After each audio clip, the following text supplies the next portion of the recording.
गाड़ी में कोई भी नहीं है।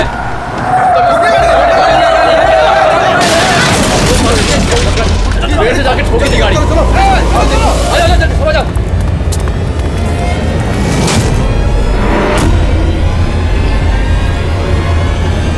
अरे बबलू भाई, अंदर तो देखो, ड्राइवर नहीं है। गाड़ी अपने आप कैसे चल रही थी?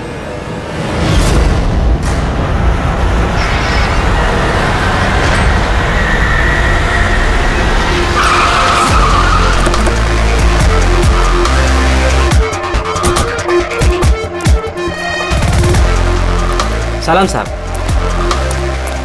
क्या बात है? एक्सीडेंट के केस में सीआईडी को बुलाया तुम लोगों ने? सर मुझे लगा है नॉर्मल एक्सीडेंट नहीं है, इसीलिए। क्यों? ऐसा क्यों लग रहा? सर आइए खुद ही देख लीजिए, आइए।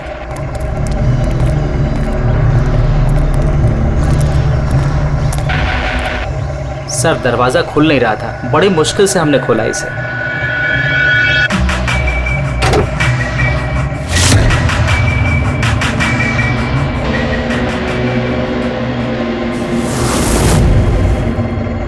ये पहले किसने देखा? सर इन लोगों ने। मैं देखता हूँ। किसने देखा था पहले? क्या हुआ था? सर ऐसा पहले कभी देखा ही नहीं। गाड़ी में ड्राइवर नहीं था सर। गाड़ी में ड्राइवर नहीं है तो गाड़ी अपने आप चल रही थी। अरे यार साफ साफ बताओ भाई। हाँ सर, गाड़ी में ड्राइवर नहीं दिखाई दिया और गाड़ी जाके सीधे पेड़ से टकरा गई। अरे क्या बात कर रहे हो? गाड़ी के अंदर ड्राइवर है, मना पड़ा है। नहीं सर, सच में गाड़ी में ड्राइवर नहीं था, नहीं तो ये गाड़ी मेरी भी गाड़ी को टकराते हुए बच गई। लाश की हालत से तो लगता है कि गाड़ी काफी स्पीड पे थी। सर गाड़ी बहुत स्लो थी, लेकिन इतनी स्लो में कोई मर कैसे सकता है? गाड़ी भी ऑटोमेटिक है, हर चीज ऑटोमेटिक है, सेफ्टी डिवाइस भी ठीक है।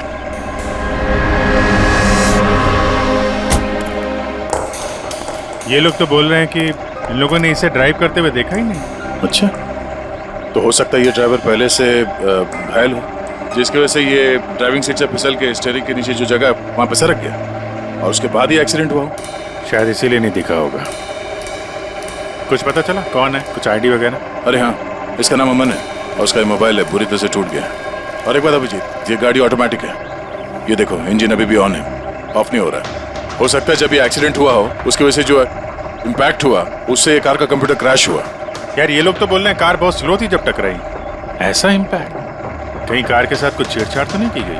हो सकता है। ठीक है, गाड़ी को पुलिस गैराज भेजते हैं और इसको फोरेंसिक लैब। मैंने इस गाड़ी को अच्छी तरह से चेक किया है। इस कार को मॉडिफाई किया गया है, एक्स्ट्रा सेफ्टी फीचर्स दिए गए हैं। एक्स्ट्रा सेफ्टी फीचर्स जैसे कि? जो आम गाड़ियों में होता है उससे कहीं ज्यादा, जैसे कि एक्स्ट्रा एयर बैग्स, अच्छी क्वालिटी के शॉकअप्स, ज्यादा मजबूत कांच और अच्छी क्वालिटी के ज्यादा मजबूत सीट बेल्ट।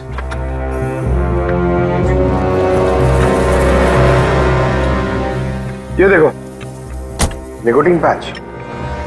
Nicotine patch? ये तो सिगरेट छोड़ने के काम में आता है ना? हम गाड़ी के सिस्टम को कंप्यूटर से लिंक कर सकते हैं? जी हाँ मैडम, एक मिनट।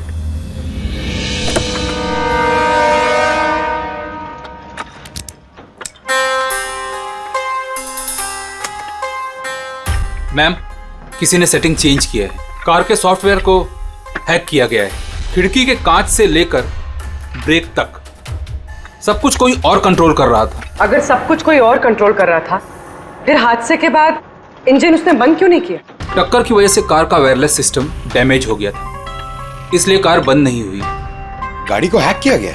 मतलब ये एक्सीडेंट नहीं है, ये तो मर्डर है।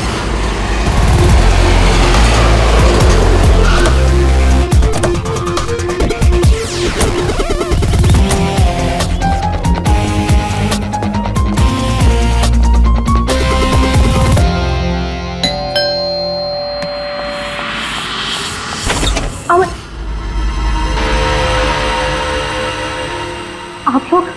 सीआईडी।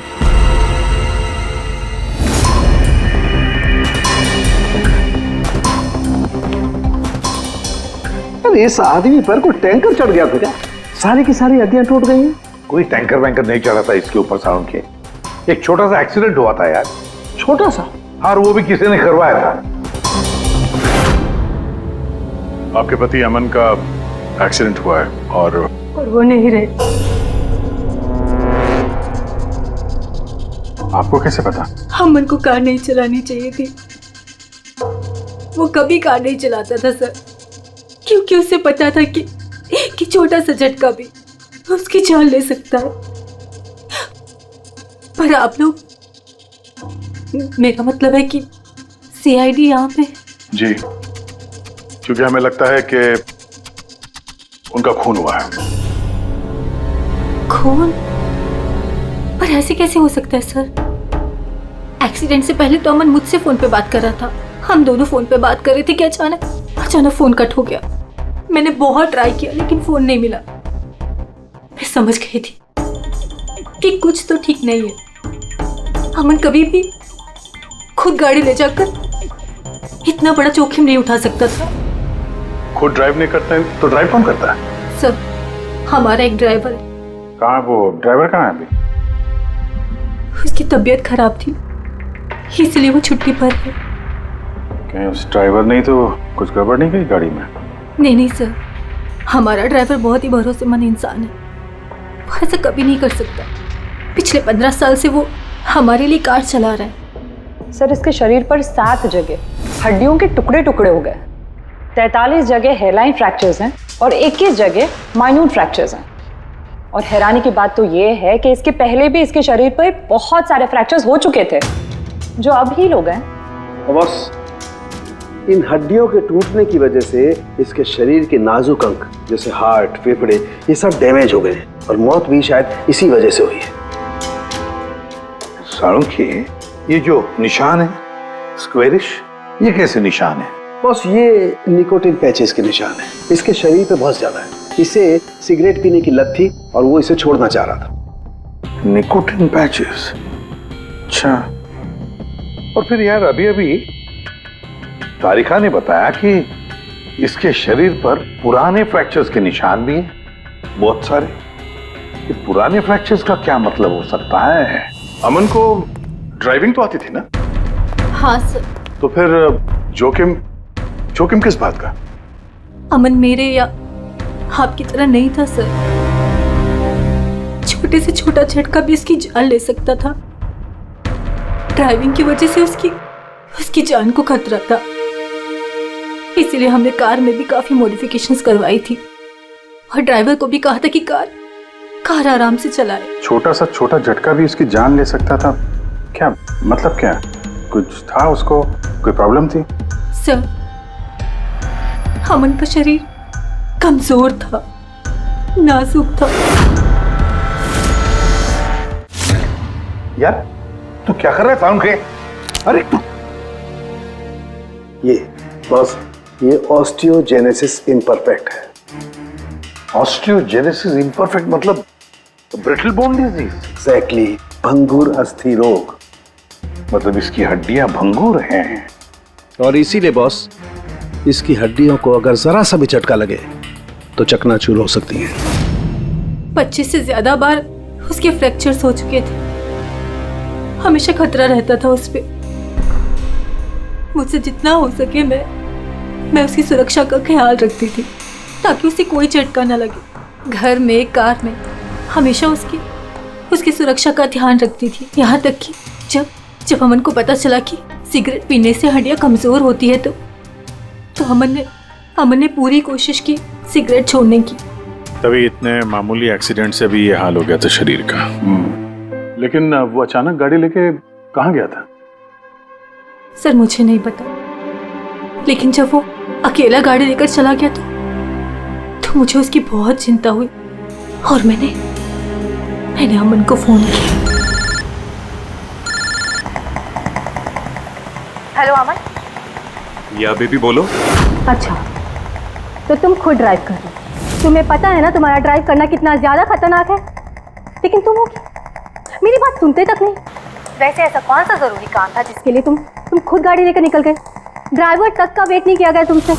जरूरी था स्वीटहार्ट, लेकिन तुम परेशान मत हो, मैं गाड़ी आराम से ही चला रहा हूँ। अमन, मुझे ऐसा क्यों लग रहा है कि तुम मुझसे कुछ छुपा रहे हो?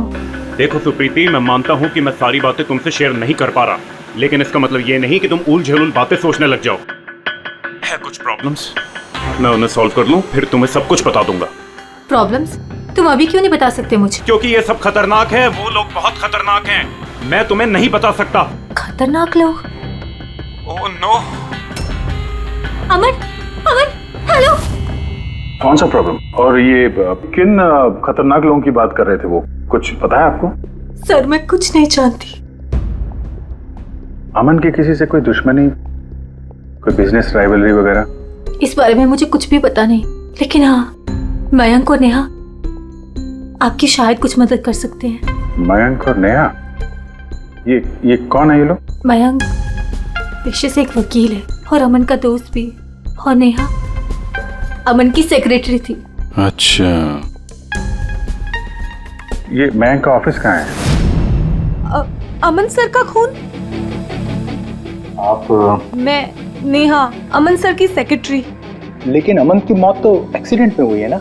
जी हाँ, मौत तो एक्सीडेंट में हुई है, लेकिन एक्सीडेंट अपने आप नहीं हुआ है। करिए बताइए कि आप दोनों मिस्टर अमन को कब से जानते हो? मतलब कब से काम कर रहे हो उनके साथ? सालों से। हम लोग साथ में काम ही नहीं करते थे, बल्कि बहुत अच्छे दोस्त भी थे। अमन की बीमारी की वजह से ज्यादातर बिजनेस वगैरह मैं ही हैंडल करता था। और नेहा जी आप? सिर्फ मैं और मयंक सर ही तो थे, अमन सर का पूरा बिजनेस संभालते थे। वैसे बिजनेस क्या है उनका? इन्वेस्टमेंट का बिजनेस है। हम लोग अलग अलग कंपनीज में पैसे लगाते थे, और जब वो कंपनीज में मुनाफा होने लगे तो अपना परसेंटेज वापस ले लेते थे। ऐसी 50 कंपनीज है जहाँ पर पैसे लगाए थे अमन ने। किस तरह का कंपनीज में इन्वेस्ट करते थे ये? वैसे तो कई सारी कंपनीज में पैसे लगाए थे, लेकिन उनकी सबसे ज़्यादा दिलचस्पी 20-30 फार्मास्यूटिकल्स कंपनीज में थी। फार्मा कंपनी या दवाइयों की कंपनी? जी, ये कंपनीज बहुत नुकसान में चल रही थी, लेकिन आपको तो पता ही होगा अमन की बीमारी के बारे में। और ये कंपनीज उसी बीमारी का इलाज निकालने की कोशिश कर रही थी, और अमन का सपना था कि इस बीमारी का इलाज संभव हो जाएगा तो किसी और को वो तकलीफ नहीं उठानी पड़ेगी जो उसे थी। और सर अभी तो उन कंपनीज में फ़ायदा भी होना शुरू हो गया था। कोई दुश्मनी, किसी से कोई लड़ाई झगड़ा? नहीं सर, ऐसा तो कुछ नहीं था। अगर कुछ होता तो वो मुझे ज़रूर बताते थे। अमन की वाइफ का कहना है कि पिछले कुछ दिनों में वो परेशान लग रहा था। आपको जानती? परेशान तो थे, मगर मुझे कुछ बताया नहीं। मुझे लगा काम का प्रेशर होगा बस। आपने बताया था कि दवाइयों की कंपनी जो नुकसान में चल रही थी, उनमें से कुछ को फायदा होने लगा था। सबको नहीं सर, शायद एक को। मुझे उसकी डिटेल चाहिए। जी, मुझे अकाउंट चेक करना होगा। ठीक है। और मुनाफे के अलावा कोई ऐसी बात जो आपको अलग लगी या फिर कुछ अजीब सी हो, वो भी बता दीजिएगा।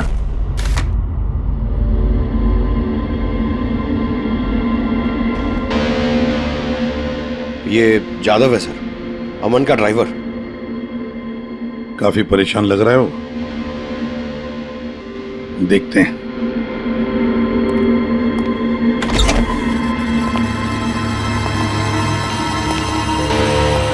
जादव? जी सर। अमन के ड्राइवर है ना? जी सर। क्यों छुट्टी पर क्यों गए थे तुम? साहब बीमार हूँ और अमन सर ने मुझे खुद छुट्टी दिया था। मिस्टर अमन को तुम ही लेके जाते थे ना? जी मैडम, अमन सर मेरे साथ ही जाते थे। कभी वो कोई टैक्सी वगैरह नहीं लेते थे। तो फिर तुम तो हमें बता सकते हो कि अमन साहब कहाँ कहाँ जाते थे, है ना?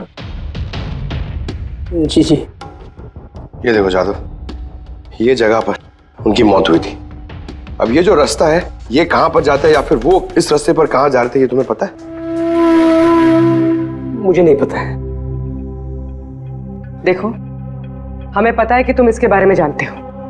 तुम्हारी भलाई इसी में है कि सीधे सीधे बता दो। जी मैडम। सुप्रीति मैडम से कुछ कहिएगा मत।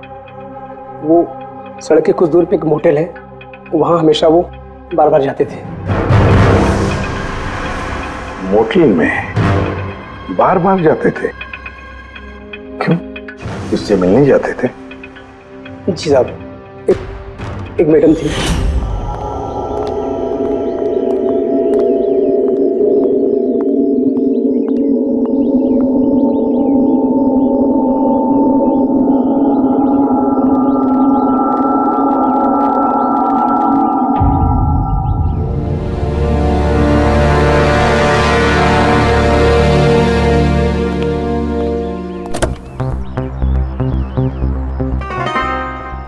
जादव, ये जो कुछ भी तुमने देखा इस बारे में किसी से कुछ मत कहना, सुप्रीति भाभी से भी नहीं, समझे?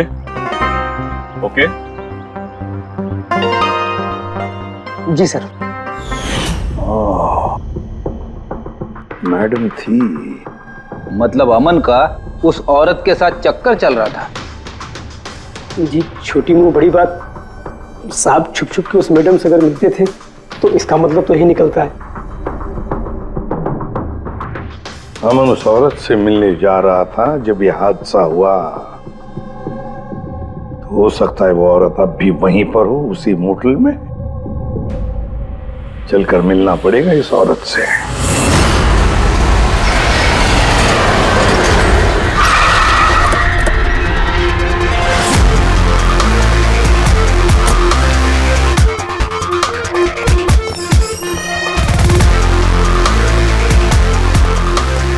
Excuse me. Yes madam, how can I help you? हम किसी से मिलने आए हैं। लेकिन आप लोग हैं कौन और किससे मिलना है आप लोगों को? हम लोग सीआईडी से। ये आदमी, ये आपके मोटेल में आता जाता रहता है? हाँ मैडम। किससे मिलने आता है? हमारे होटल के रूम नंबर 305 में एक मैडम रुकी हुई है, रूही। वो उनसे अक्सर मिलने आता रहता है। 305? यस सर, वो अभी चेकआउट करने वाली है। ये रूही हाथ से निकलनी नहीं चाहिए। कहाँ से जाना है? सर यहाँ से लेफ्ट। पंकज, स्टेयरकेस से जाओ, हम दोनों लिफ्ट से जाते हैं।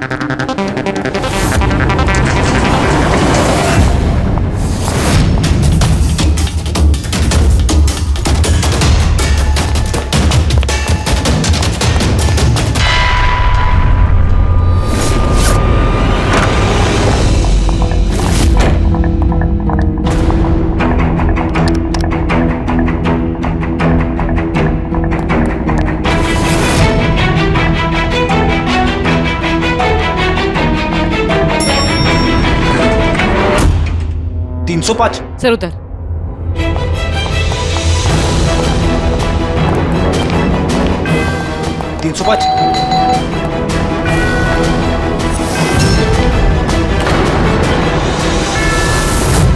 रूही?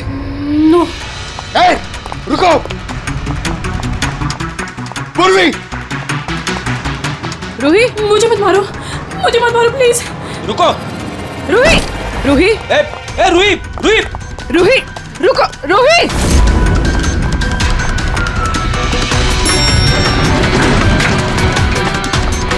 ए, रुक जा! रूही! रुको! ए, रुक जा! रूही! मार दो मुझे, लेकिन तुम लोग भी बच नहीं पाओगे। तुम लोगों का सच सबके सामने आ ही जाएगा। सच? कौन सा सच? मैं सब जान चुकी हूँ तुम लोगों के बारे में, सब जान चुकी हूँ। क्या बोल रही हो तुम? तुम्हें ऐसा क्यों लगता है कि हम तुम्हें मारेंगे? हाँ। कौन सा सच? रूही, हम सीआईडी से। सीआईडी? चलो मान लिया रूही कि तुमने कुछ नहीं किया, लेकिन अगर तुमने कुछ नहीं किया तो वहां से भागी क्यों? मुझे लगा कि ये लोग मुझे मारने आए हैं। इसका मतलब कोई है जो तुम्हें मारना चाहता है? जी, वही लोग जिन्हें हम एक्सपोज करने वाले थे। उनके खिलाफ हमारे पास सारे सबूत थे। कौन लोग और कैसे सबूत? हाँ, बताओ।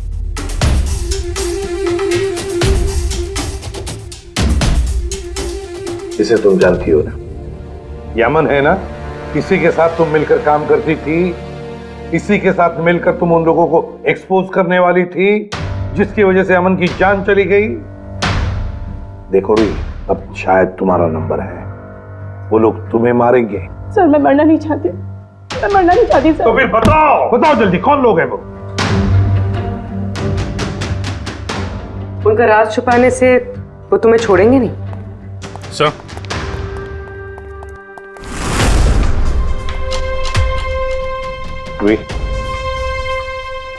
ये लो पानी पी लो, पियो। और मैंने जो कहा ठंडे दिमाग से सोचो, अपने बारे में सोचना जरूर। मैं आता हूं।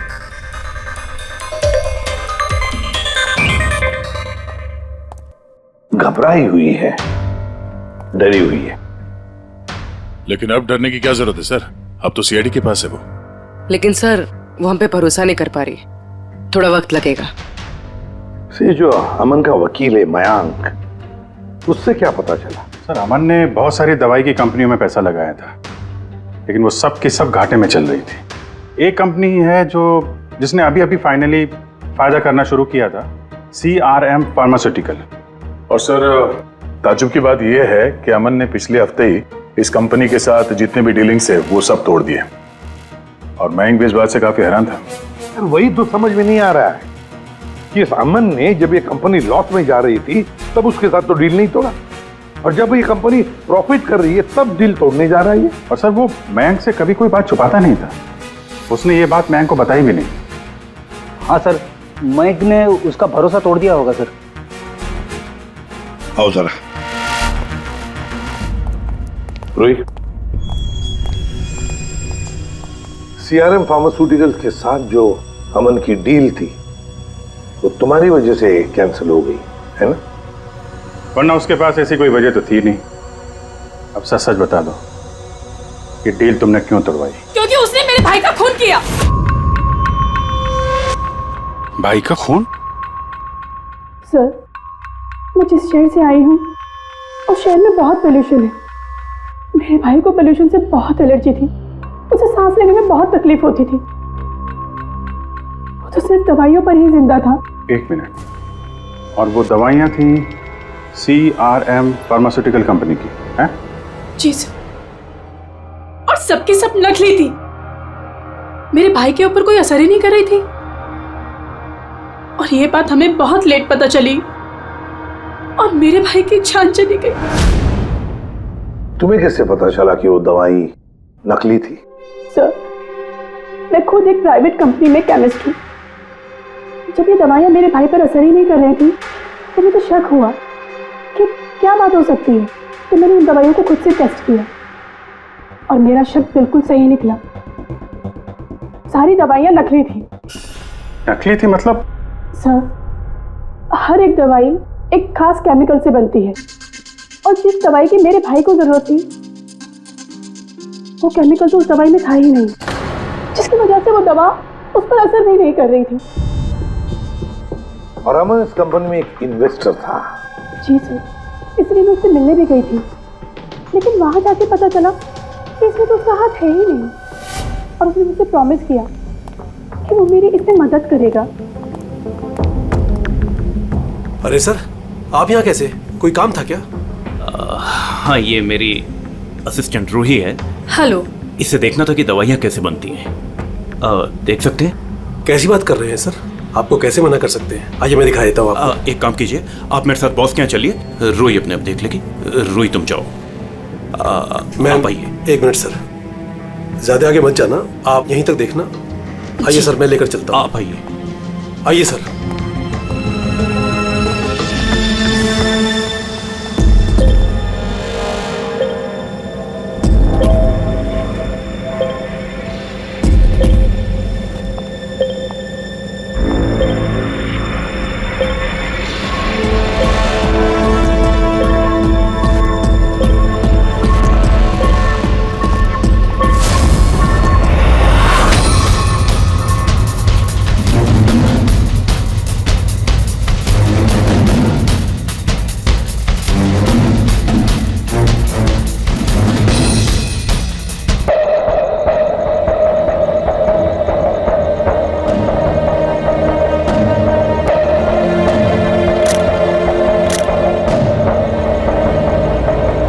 ये तो वही केमिकल है, लेकिन ये लोग यहाँ से बाहर क्यों लेके जा रहे हैं? फिर हमने सारे सबूत जुटा लिए थे और सारे सैंपल्स भी टेस्ट किए थे। एक बात तो पक्की है कि सामन की मौत और CRM फार्मास्यूटिकल्स का कोई ना कोई संबंध जरूर है। कुछ ना कुछ तो गड़बड़ जरूर है। बॉस, इतनी सुरक्षित कार होने के बावजूद इसकी हड्डियां कैसे टूटी ये पता चल गया। अच्छा सर, अमन के खून में से हमें एक ऐसा केमिकल मिला है जिससे एपिलेप्टिक फिट्स आते हैं, मिर्गी का दौरा। माय गॉड, यार अमन को तो ब्रिटल बोन डिजीज था। मिर्गी का दौरा आ जाके वो गिर जाता, उसकी हड्डियां टूट जाती, इसी की वजह से इसकी मौत हुई है। ओह, तो मतलब जिसने भी ये किया वो जानता था अमन के ब्रिटल बोन्स डिजीज के बारे में, और उसे बड़े चालाकी से उसका नाजायज फायदा उठाया। पहले उसने अमन की गाड़ी का कंप्यूटर हैक किया और फिर एक्सीडेंट से पहले उसे उस केमिकल का इंजेक्शन दिया जिसकी वजह से उसे मिर्गी का झटका आ जाए। उसे मालूम था अमन किसी भी हालत में बच ही नहीं सकता। अगर मिर्गी का झटका आ जाता तो वो गिर जाता, जिसकी वजह से उसकी हड्डियां टूट जाती और वो मर जाता। अगर उसमें से भी बचता तो कार के एक्सीडेंट में से तो बच ही नहीं सकता था वो। समझ कि मिर्गी का दौरा पड़ने वाला जो ड्रग है कितनी देर बाद असर करता है? बस कुछ घंटे तो लगते हैं। मतलब ये ड्रग अमन को एक्सीडेंट से कुछ घंटे पहले ही दिया गया था। सर कहीं ऐसा तो नहीं कि किसी ने इसे नींद में इंजेक्शन दे दिया हो सकता है। बस एक काम करते हैं, इस अमन की बॉडी को फिर से एक बार अच्छी तरह से चेक करते हैं, देखते हैं कहीं कोई इंजेक्शन का निशान तो नहीं है। तारिका? Yes sir. अच्छा साहब, की सीआरएम कंपनी की नकली दवा के बारे में क्या पता चला? बॉस, उन नकली दवाइयों में एम्फेड्रिन नहीं है। ओह, मतलब रूही सही कह रही थी। सर ये कुछ केमिकल्स की लिस्ट है जो सीआरएम कंपनी ने पिछले महीने मंगाई थी। माय गॉड बॉस, इसमें तो वो केमिकल सबसे ज्यादा मात्रा में जो सीआरएम की दवाई में होना चाहिए था, 500 गैलन। 500 गैलन तो बहुत बड़ी गड़बड़ है, बहुत ही बड़ी गड़बड़ है।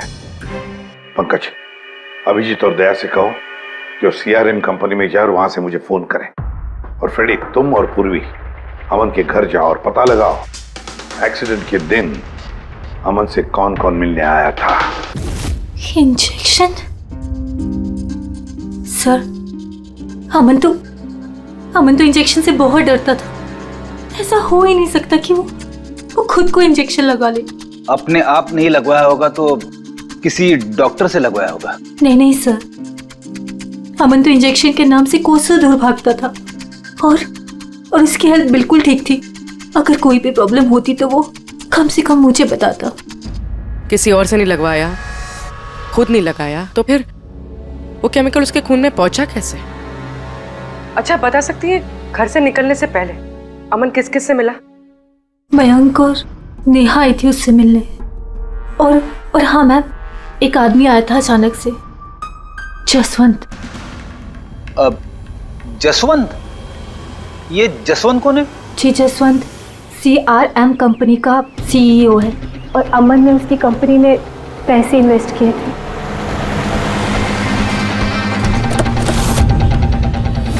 मिस्टर जसवंत, आप अमन के घर गए थे उससे मिलने के लिए उसके एक्सीडेंट के कुछ घंटे पहले? जी सर, मैं गया था लेकिन मिल नहीं पाया था। तो दरअसल उनकी वाइफ ने मुझे बताया कि वो सो रहे हैं, तो मैंने सोचा वो शायद मुझे अवॉइड करना चाहते होंगे, तो मैं वापस चला आया। पापा, अमन ने हमारे साथ बिजनेस डील कैंसिल की, फिर भी आप उससे मिलने गए थे?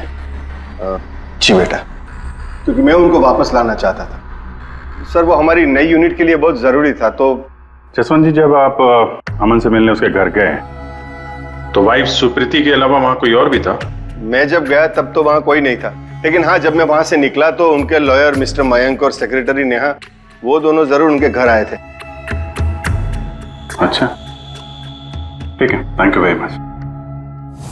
बॉस, ये देखो, ये निकोटिन पैच का हिस्सा, और यहाँ पर देखो ये इंजेक्शन का निशान।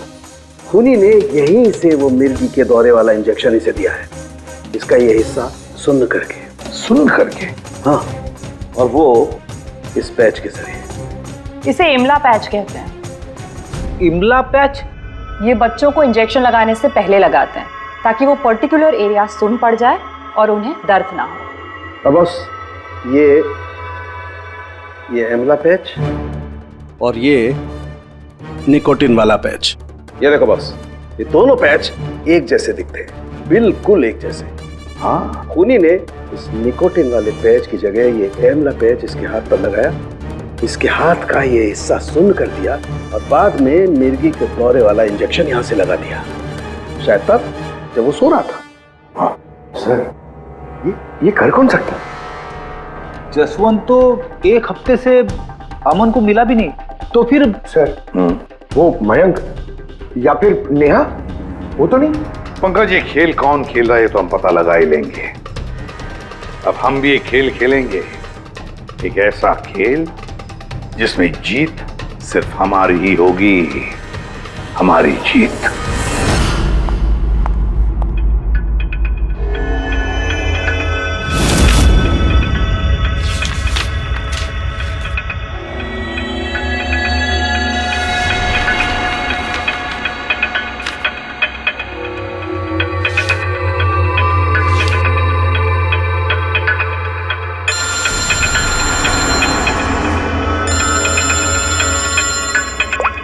हेलो, मेरा कुरियर तो तुम तक पहुंच गया होगा। कौन है तुम? और ये सब मुझे क्यों भेजा है?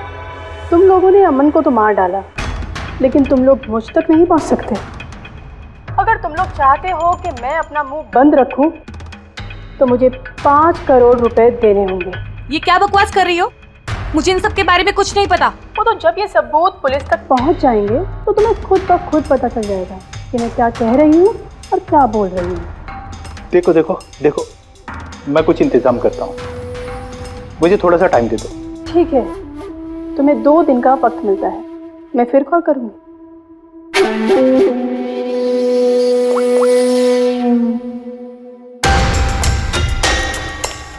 तो मास्टरमाइंड ये मयंक है।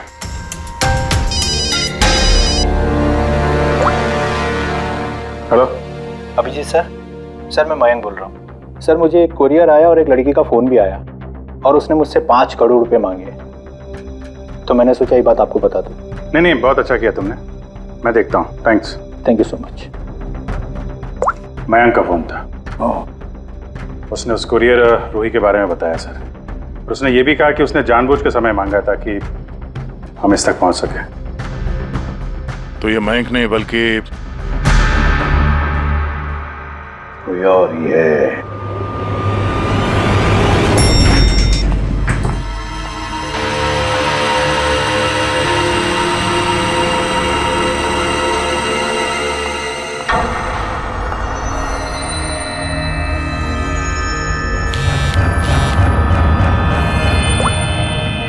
हाँ सर। पूरी इस नेहा पर नजर रखी है ना तुमने? हाँ सर, वो अभी अभी यहाँ से निकली है। कड़ी नजर रखना पूर्वी, बिल्कुल कड़ी नजर। अपनी नजरों से ओझल मत होने देना उसे। ये नेहा ही हमें उस खूनी तक पहुंचाएगी। सर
सर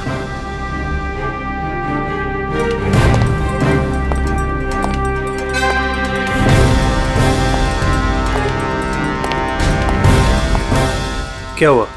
इतनी जल्दी में क्यों बुलाया? क्या है ये सब? ये सब क्या है? तुमने तो कहा था कि किसी को कुछ पता नहीं चलेगा। फिर हमारे बारे में ये लड़की सब कुछ कैसे जानती है? डोंट वरी बेबी, मैं सब संभाल लूंगा। मैं हूं ना, जैसे उस अमन को ठिकाना लगाया वैसे इस लड़की को भी ठिकाना लगा दूंगा। तुम टेंशन मत लो, ओके?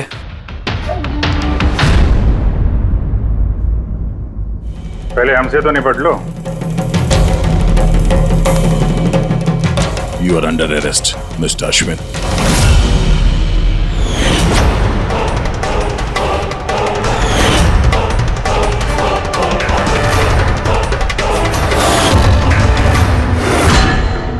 अश्विन के पास तो वजह थी, तुमने अपने बॉस का खून क्यों किया? हम दोनों एक दूसरे से प्यार करते हैं।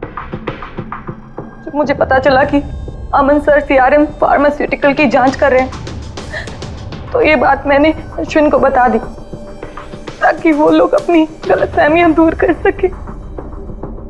लेकिन इसने तो अमन को ही दूर कर दिया। क्यों अश्विन? मैं जानता था कि अमन को कुछ समझाने का कोई फायदा नहीं होगा। वो तो हमें जेल भिजवा के ही रहता। तुमने मेरे भाई को मारा, अमन का खून किया और ना जाने कितने मासूमों की जान ली होगी तुमने अपनी इन नकली दवाइयों से। बिजनेस में बहुत घाटा हो रहा था, नुकसान पे नुकसान हो रहा था। डैड नहीं मानते, इसलिए उनको बिना बताए मैंने केमिकल्स को नॉर्थ इंडिया के प्लांट में भेजना शुरू कर दिया। उससे हम नशा बनाते थे, थोड़ा प्रॉफिट हो ही रहा था कि अमन ने सारा खेल बिगाड़ दिया। सिर्फ फायदे के लिए दवाइयों की जगह पे तुम ये जहर बनाने लगे थे, हाँ? मुझे कंपनी की हालत पता थी।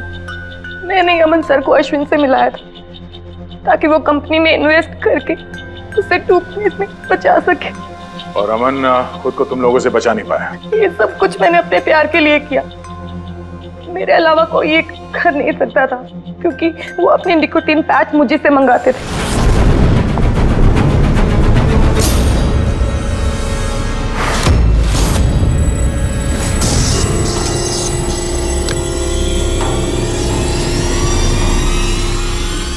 उसके अगले दिन जब हम अमन के घर पर गए। अरे आप ही गए? पर अमन तो सो रहे हैं, अगर कुछ इम्पोर्टेंट काम है तो मैं जगा देती हूँ। नहीं कोई बात नहीं, हम इंतजार करेंगे। ओके, मैं अभी आती हूँ।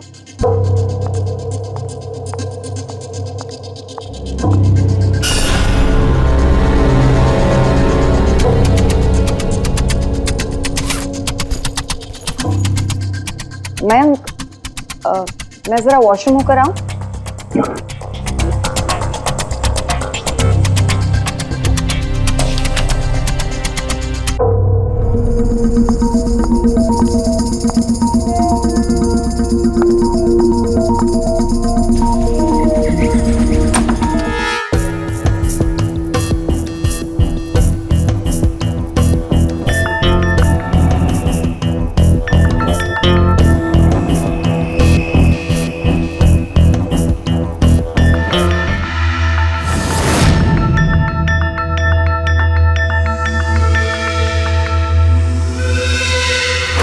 और वो दौरा उसकी कमजोर हड्डियों के लिए जानलेवा बन गया। और तुम चीफ टेक्नोलॉजी ऑफिसर, तुमने रिमोट कंट्रोल से अमन के कार के कंप्यूटर को हैक कर दिया और उसका एक्सीडेंट करवाया। कमाल का दिमाग पाया तुम लोगों ने, कमाल का दिमाग। काश यही दिमाग किसी अच्छे कामों में इस्तेमाल करते तो देश का भला हो जाता, समाज का भला हो जाता। पर नहीं, तुम्हारे इस टेढ़े दिमाग ने दो मासूम लोगों की जानें ली और पता नहीं कितने सैकड़ों लोगों की मौतें हुई तुम्हारी इस गलत दवाइयों की वजह से। तुम्हें तो कड़ी से कड़ी सजा होगी, शायद फांसी होगी तुम्हें।